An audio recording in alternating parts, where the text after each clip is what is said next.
Ikaw talaga, Alden. Tumanda ka na't lahat. Hindi ka pa rin nagsasawa dyan sa trumpo mo. Naku, Nay. Kanya-kanyang trip yan, Nay. Trip-trip ka dyan. Halika, daan mo tayong bangko. May padalang tita mo. Sige ba?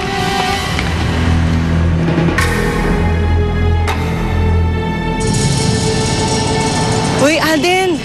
Alden! Tara na!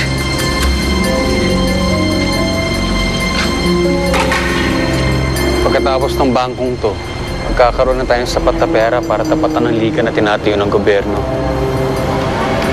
Baka hindi na nila gawin yun dahil patay na si Senator. Saka sa tingin mo ba, meron pang ibang taong may kapangyarihan tulad natin? Sigurado yan, Gaston. Sigurado din ako, pinaghahandaan nila tayo. Kaya kailangan natin maging listo. Hinihintay nyo. Sana natin to.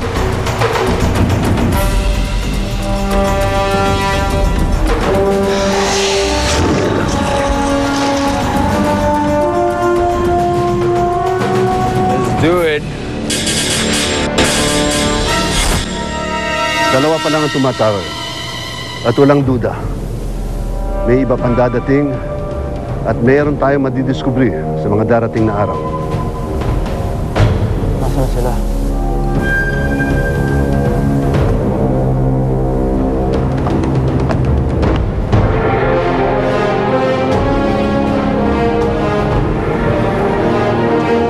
Captain Barbell, gusto kong ipakilala sa yung unang dalawang miyembro ng Liga ng Kalayaan.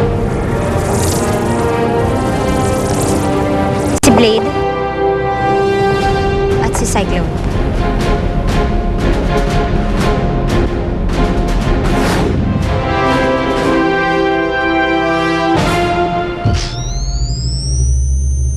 We're here at the main office of the Philippine Urban Bank kung saan sinasabing sumalakay na naman ng mga masasamang superhumans. Sa inyo!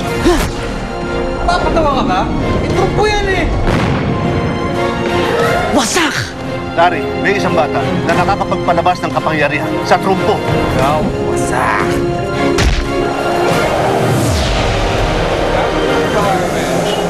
Diretso na lang kayo.